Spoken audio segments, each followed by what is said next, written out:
everyone. In this session, we'll discuss some important scientists and their work and their year of invention as well, because it's also a very important part in terms of your examination. Till now, number of questions being asked, like for example, who discovered the cell? Robert Hooke, इस पे question आ चुका है. Rudolf virtue पे question आ चुका है. So yes, in this session we'll discuss the number of important scientists. So first, as we have discussed in the last session, Robert Hooke discovered the cell in 1665, but उसके एक book में उसने उसका mention किया था, and in his book which is called as Micrographia.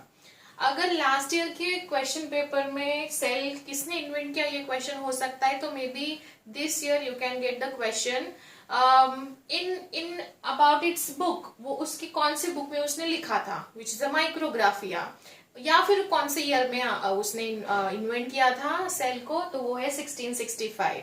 इसका एक note बनाइए और इसका एक चार्ट आप छोटा सा बना के कहाँ स्टिक करके रख सकते हो आपके स्टडी टेबल के वहां.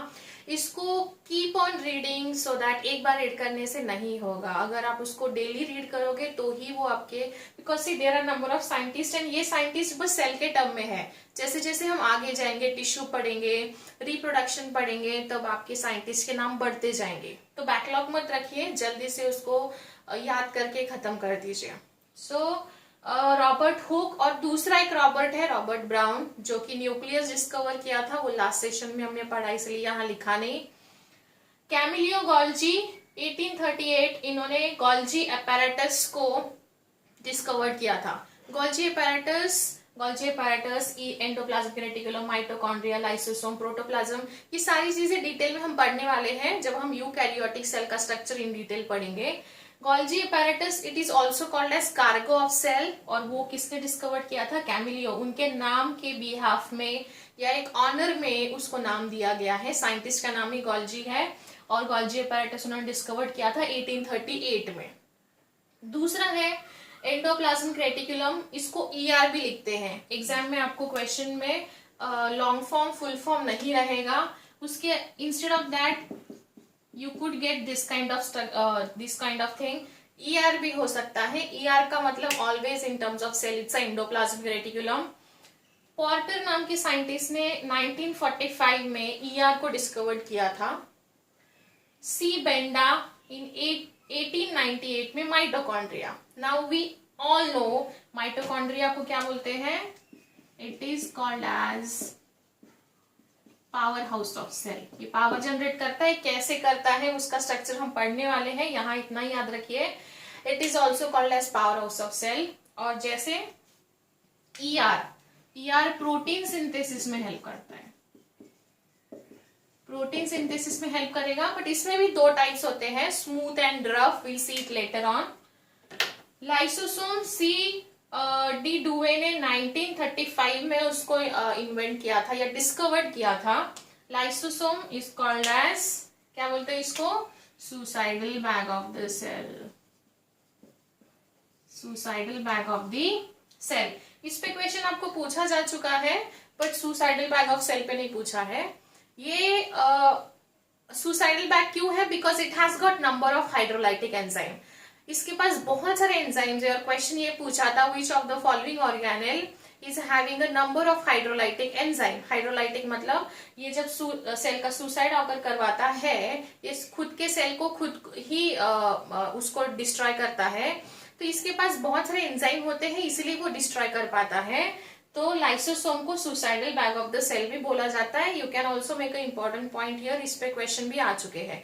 ओवरऑल सेल जो है ये काफी इंपॉर्टेंट एरिया है आपके एग्जाम पॉइंट ऑफ व्यू से. फिर उसके बाद परकिंज एंड मोल ने 1835 एंड 37 तक प्रोटोप्लाज्म जो होता है, लाइक अ साइटोप्लाज्म, वो इन्वेंट किया था, वो डिस्कवर किया है. ऑटोन वॉन लीवॉनहुक ने, इन्होंने फर्स्ट एक लिविंग सेल देखा था, फर्स्ट लिविंग सेल को डिस्क्राइब किया था या देखा था, बिकॉज इन्होंने माइक्रोस्कोप का इन्वेंशन भी किया है. सो माइक्रोस्कोप का इन्वेंशन के साथ साथ उन्होंने वो इन्वेंशन के साथ सेल को भी देखा है. तो कंफ्यूजन मत क्रिएट करिए. रॉबर्ट हुक ने, इन्होंने सेल को, फर्स्ट सेल ऐसा कुछ चीज होता है ये डिस्कवर्ड किया है. बट इन्होंने लियोनहॉक ने describe the first living cell. So here you have to focus living cell. Living cell पे ज्यादा आपको फोकस करना है वहां. Now here is a very important term. Singer and Nicolson 1972 में इन्होंने एक प्लाज्मा मेम्ब्रेन का एक पैटर्न प्रपोज किया था. Plasma membrane like cell membrane भी बोल सकते हो, और you can also called as a plasma membrane, जो कि उनका सबसे ज्यादा वाइडली एक्सेप्टेड मतलब वाइडली एक्सेप्टेड हुआ था. वो क्यों हुआ था? बिकॉज उन्होंने जो मॉडल प्रपोज किया था उसका नाम है fluid Mosaic model. Fluid Mosaic model. ये जो मॉडल है हम ये डिटेल में पढ़ेंगे जब यूकैरियोटिक सेल पढ़ेंगे, बट ये जो है ये ना याद रखिए, इंपॉर्टेंट है. यहां से क्वेश्चन आ सकते हैं बिकॉज ये काफी इंपॉर्टेंट इन्वेंशन रहा था सेल के बारे में. शेल्डिन एंड श्वान, जैसे हमने पहले भी सेशन में पढ़ा है, शेल्डिन एंड श्वान जो है 1838 एंड 1839 रिस्पेक्टिव ईयर्स में इन्होंने क्या प्रपोज किया था जो हमने पढ़ा है? They propose the cell theory. They together propose the cell theory. फिर उसके बाद हैंस क्रिस्टियन ग्राम इनका नाम था साइंटिस्ट का. इन्होंने ग्राम स्टेनिंग प्रपोज किया है. ग्राम स्टेनिंग क्या होता है? ये बैक्टीरिया का एक स्टेनिंग होता है. जैसे मे बी अगर आपने ये लिस्ट डाउन कर लिया होगा तो हम ग्राम स्टेनिंग पे थोड़ा सा फोकस कर सकते हैं. तो डिटेल क्वेश्चन तो नहीं आएंगे इसमें, लेकिन हम जस्ट समझ लेते हैं ग्राम स्टेनिंग होता क्या है. तो ग्राम स्टेनिंग में स्टेन मतलब आपको पता होगा, मे बी आपने प्रैक्टिकल किए होंगे लैब में बायो के. तो स्टेन मतलब एक कलरफुल लिक्विड होता है जो आप किसी स्पेसिमेन पे ऐड करते हो और वो उसकी कैरेक्टरिस्टिक एनहांस करके आपको दिखाता है. लाइक फॉर एग्जांपल में भी आपने टीएस कट किया होगा किसी स्टेम का, रूट का, लीफ का स्टोमेटा देखा होगा. तो वो एक स्टेन मतलब एक कलरफुल लिक्विड होता है जो कि आप वो स्पेसिमेन पे ऐड करते हो और वो उसका जो स्ट्रक्चर है वो एनहांस होके हमें दिखता है, ऑब्जर्वेशन के लिए इजी रहता है. सो यस, ग्राम स्टेनिंग में उसने क्या किया था, वो उन्होंने बहुत सारे बैक्टीरिया ग्रो किए थे. लाइक ये साइंटिस्ट जो है हैन क्रिस्टियंस ग्राम, इन्होंने बहुत सारे बैक्टीरिया ग्रो किए थे कल्चर में, और इन्होंने वो स्टेन यहाँ ऐड किया. अभी इसमें से कुछ बैक्टीरिया ऐसे थे जिन्होंने वो स्टेन के साथ एफिनिटी दिखाया. तो जो बैक्टीरिया थे जिन्होंने उसके साथ एफिनिटी दिखाया, लेट्स से ये स्टेन है और इसमें से अगर 100 बैक्टीरिया है तो इसमें से 50 बैक्टीरिया जो है उन्होंने स्टेन को एक्वायर कर लिया, स्टेन का कलर एक्वायर किया. तो जिन्होंने स्टेन का कलर एक्वायर किया उसको बोलते हैं ग्राम पॉजिटिव बैक्टीरिया, बिकॉज उन्होंने पॉजिटिव इंटरैक्शन उसके साथ शेयर किया था. एंड जिन्होंने उस स्टेन के साथ कुछ भी रिएक्शन शो नहीं किया है, लाइक ये वाले, सपोज लेट से 50 वैसे की वैसी ही है अभी,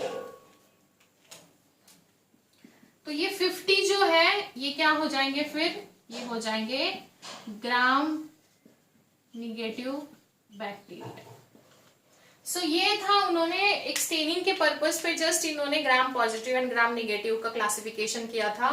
एंड इसमें ज्यादा डिटेलिंग में क्वेश्चंस नहीं आएंगे आपको और हमें जाना भी नहीं है, बस इतना याद रखिए उन्होंने बैक्टीरिया को स्टेन किया था. And the result for that experiment is some of them reacted with this kind of stain and they are called as gram positive and some of them not, they are called as gram negative bacteria. So yes, that's it. आप इसका एक note बना सकते हो scientist का, उसको याद करो बार बार. एंड ग्राम स्टेनिंग के बारे में बस इतना समझ लीजिए, it's more than enough for you. And I hope you have all understood the scientist का नाम and year of invention. In next session, we'll see the eukaryotic cell in detail.